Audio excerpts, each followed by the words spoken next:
Assalamualaikum. Halo, selamat pagi adik-adik. Bagaimana kabarnya? Mudah-mudahan semuanya dalam keadaan sehat. Materi dan tugas yang akan kita kerjakan pada hari ini berkaitan dengan nilai-nilai Pancasila. Masih ingat adik-adik? Pada pembahasan sebelumnya kita sudah belajar nilai dan butir Pancasila dalam kehidupan sehari-hari. Namun pada tugas kali ini kalian harus memahami butir-butir nilai Pancasila sila keempat. Untuk memudahkan adik-adik mengerjakan di rumah, saya akan sedikit membahas kembali tentang butir nilai Pancasila, khususnya sila keempat, sesuai dengan tugas yang akan adik-adik kerjakan pada pembelajaran 4. Baik, kalau begitu mari kita mulai pembelajaran.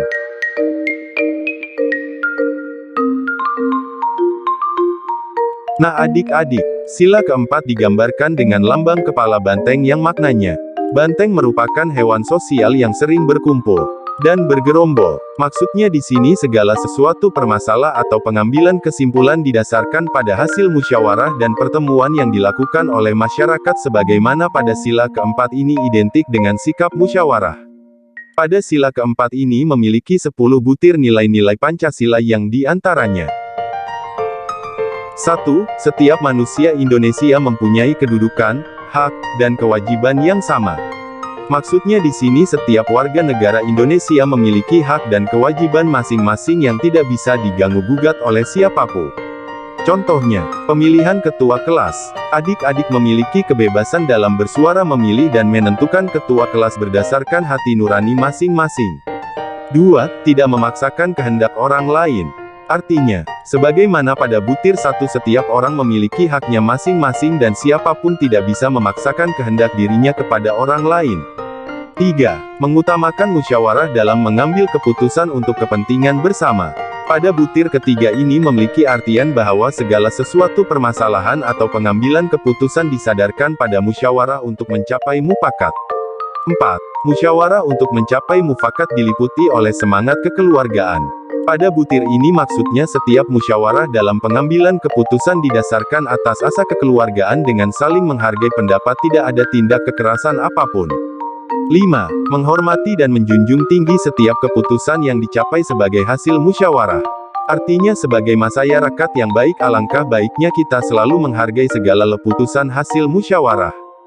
Contoh, pada saat pembagian kelas ataupun piket sebaiknya kita menerima hasil keputusan musyawarah dan menghargai meskipun kita tidak sependapat. 6. Dengan iktikat baik dan rasa tanggung jawab menerima dan melaksanakan hasil keputusan musyawarah. Maksudnya, melaksanakan hasil putusan musyawarah, sekalipun hasil dari musyawarah tidak sependapat dengan hati kita, menerima hasil musyawarah dengan lapang dada. 7. Di dalam musyawarah diutamakan kepentingan bersama di atas kepentingan pribadi dan golongan. Makna dari butir 7 ini, segala sesuatu yang menyangkut dengan kepentingan bersama tidak boleh didasarkan atas keinginan sendiri dan menguntungkan diri sendiri. 8. Musyawarah dilakukan dengan akal sehat dan sesuai dengan hati nurani yang luhur. Contohnya dari butir ke-8 sila keempat ini, setiap mengemukakan pendapat harus atas dasar hati tanpa mengedepankan keegoisan diri sendiri. 9. Keputusan yang diambil harus dapat dipertanggungjawabkan secara moral kepada Tuhan Yang Maha Esa, menjunjung tinggi harkat dan martabat manusia, nilai-nilai kebenaran dan keadilan, mengutamakan persatuan dan kesatuan demi kepentingan bersama. Maksudnya, segala sesuatu hal hasil musyawarah harus dapat dipertanggungjawabkan kepada Tuhan Yang Maha Esa. 10. Memberikan kepercayaan kepada wakil-wakil yang dipercayai untuk melaksanakan pemusyawaratan. Contoh butir terakhir ini, hati yang lapang dan menerima mampu mempercayakan wakil sebagai pilihan untuk melaksanakan permusyawaratan. Sebagaimana pemilihan presiden, wakil, DPR, dan lain-lainnya. Itu merupakan bentuk rasa kepercayaan kita sebagai masyarakat pada orang yang ditunjuk untuk mewakili. Nah adik-adik mungkin itu saja yang bisa saya bahas.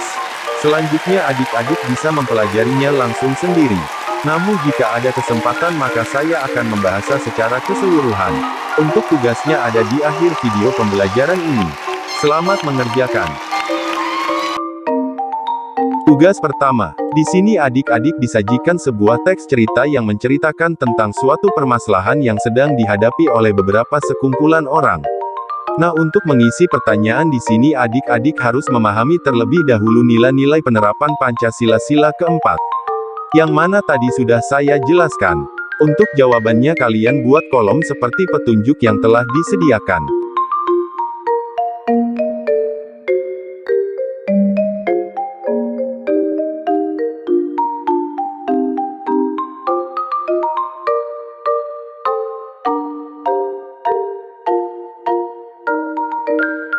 Tugas kedua ini cukup mudah. Adik-adik diminta untuk menuliskan 3 contoh penerapan nilai Pancasila pada sila keempat.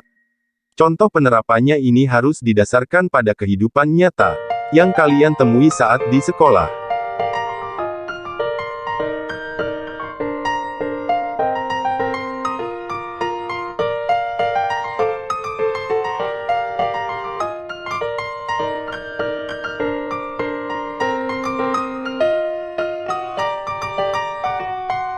Bagaimana, sudah bisa dipahami adik-adik?